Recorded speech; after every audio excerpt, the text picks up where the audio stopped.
افغانستان د نړۍ له هغو هیوادونو څخه شمیرل کیږي چې ژور پخوانی او له ویاړ ډک تاریخ لري. دلته داسې منارونه، برجونه او قلعې شته چې زرګونه کاله زوړ تمدن پکې ښکارېږي. له همدې تاریخي خزانو څخه یوه د هرات په زړه کې پرته قلعه اختیارالدین ده، یو ځواکمن دفاعي او معماري شاهکار چې لا هم تاریخ ژوندی خبرې کوي. یو ځل بیا FCL-Zone پښتو هسټوري ته ښه راغلاست. قلعه اختیارالدین د افغانستان په لویدیځ کې د هرات ولایت مرکز کې موقعیت لري. دا قلعه د هرات ښار مرکزي برخه کې په یوه لوړ ځای جوړه شوې چې له هغې څخه ټول ښار ښکاري. دا قلعه د هرات ښار له سطحې نه شاوخوا 10 یا تر 15 متره پورې په غونډۍ باندې جوړه شوې. قلعه شاوخوا 15,000 مربع متره ځمکه نیولې ده، یعنې دومره پراخه ده چې یو وړوکی کلی پکې ځایېدلی شي. دې قلعه اوږدوالی 150 متره دی، یعنې که یو سر ته ودرېږي او بل سر ته رسېدل وخت غواړي. پلنوالی یې شاوخوا 70 متره ده چې داسې پلن دی چې وخت پاچاهان او پوځیانو پکې حرکت کول. تر ټولو حیرانونکي ديولونه دي. دا ديولونه تر 20 متره پورې لوړ دي،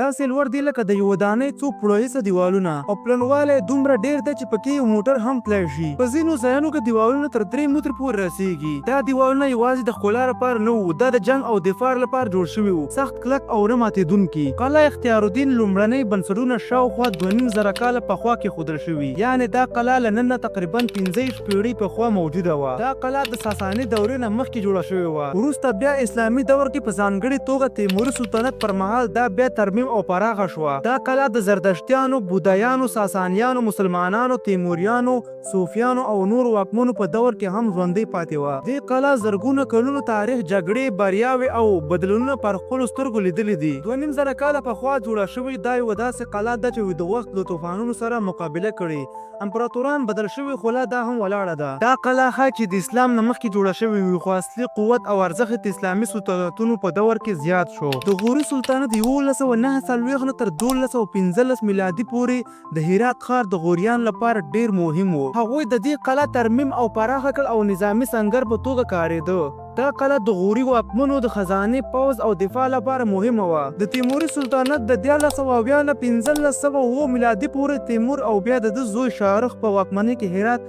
د ټول افغانستان فرهنګي او سیاسي مرکز و. قلعه اختیارالدین د تیموري سلطنت مرکزي کې واکمني مهم مرکز و. د همدې دورې په اوږدو کې دا قلعه تر ټولو ډیره پراخه، ښکلې او پوځي پیاوړې شوه. له همدې امله ویل کېږي چې دې قلعه خپل تر ټولو پیاوړی رول تیموریانو په دور کې ادا کړی. نن چې دا قلعه د اختیارالدین په نوم یادېږي، دا هم د تیموري سلطنت یوه نښه ده. اختیارالدین د تیموري سلطنت یو زړور والي و چې د هرات ښار ساتنه یې کوله. دا قلعه د هغه په زمانه کې دومره قوي او ښکلې شوه چې بیا د هغه نوم پاتې شو، او تر ننه خلکو ته د اختیارالدین په نوم دا یادېږي. دراني سلطنت کله چې احمدشاه دراني افغانستان جوړ کړ، هرات هم د دراني سلطنت برخه شوه. قلعه اختیارالدین د هغه والي لخوا اداره کېده، خو د تیموریانو په شان پاتې نه شوه. هغه وخت قلعه استعمال یوازې دفاعي نه بلکې د ادارې مرکز هم و. درانیانو دا قلعه د والي دفتر او محلي پوځ مرکز وګرځاوه. نو سوال دلته پیدا کېږي چې دومره حکومتونه او سلطنتونه ولې په دې قلعه تیر شوي دي؟ هرات یو داسې ځای ده چې له پخوا نه د اسیا زړه بلل کېږي. دا ځای له ډیرو لارو سره نښتی و،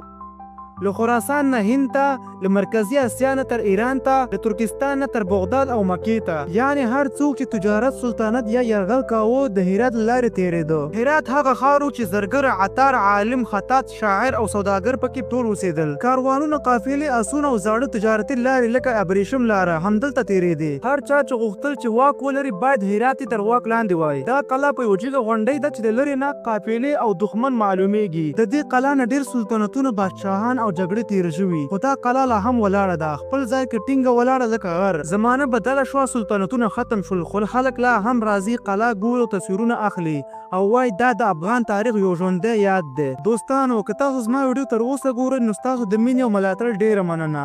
تر بلې ویډیو پورې الله مو مل شه. خدای په امان. په مخه مخه.